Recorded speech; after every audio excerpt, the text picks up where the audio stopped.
கிறிஸ்துவுக்குள் பிரியமானவர்களே, இந்த அதிகாலை பொழுதில் ஆண்டவருடைய வார்த்தைகளோடு உங்களை சந்திப்பதற்கு கர்த்தர் எனக்கு செய்த கிருபைகளுக்காக நான் தேவனை ஸ்தோத்தரிக்கிறேன். ஒரு காலை பொழுதை எப்படி துவங்குவது என்பதற்கு தாவீது தன்னுடைய சங்கீதத்தில் மிக அருமையான வழிகளை வெளிப்படுத்தி இருக்கிறார். ஒரு வசனத்தை உங்களுக்கு வாசிக்கிறேன், கவனியுங்கள். 143வது சங்கீதம்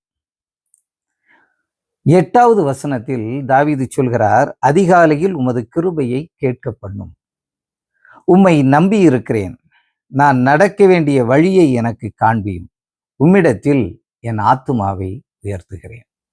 தாவீது காலை பொழுதில் 4 காரியங்களை கர்த்தரிடத்தில் செய்கிறார். 1, அவர் தன்னுடைய ஆத்துமாவை ஆண்டவரிடத்தில் உயர்த்துகிறார். 2, அதிகாலையில் அவருடைய கிருபையை கேட்பதற்காக ஆயத்தமாகி ஆண்டவருடைய சமூகத்திலே வந்து அமர்கிறார். 3வது, அவர் அறிக்கை செய்கிறார், ஆண்டவரே, நான் உம்மை நம்பி இருக்கிறேன். 4வது, அவர் தேவனிடத்தில் விண்ணப்பம் செய்கிறார், நான் நடக்க வேண்டிய வழியை எனக்கு காண்பியும். அருமையானவர்களே, சில நேரத்தில் ஒரு நாளை எதிர்கொள்வதற்கு நாம் எந்த தயாரிப்பும் இல்லாமல் நாம் தயக்கத்தோடு நாம் எழுந்து உட்கார்ந்திருப்போம். இந்த நாளை நான் எப்படி எதிர்கொள்ளப் போகிறேன், எனக்கு வருகிற பிரச்சனைகளை நான் எப்படி சந்திக்கப் போகிறேன் என்ற கேள்விகளோடு அமர்ந்திருக்கிற நம்மை போன்ற ஒரு சூழலில் தான் தாவீது தன்னுடைய வாழ்க்கையை எதிர்கொண்டார்.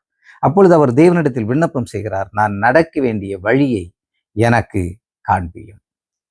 வேதம் சொல்கிறது, நான் உனக்கு போதித்து நீ நடக்க வேண்டிய வழியை காட்டுவேன், உன் மீது என் கண்ணை வைத்து உனக்கு ஆலோசனை சொல்லுவேன்.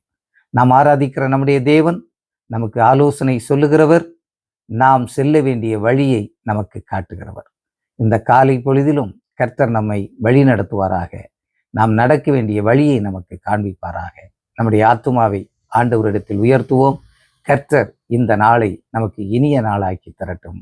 கர்த்தர் தாமே உங்கள் ஒவ்வொருவரையும் ஆசீர்வதிப்பாராக. ஆமென்.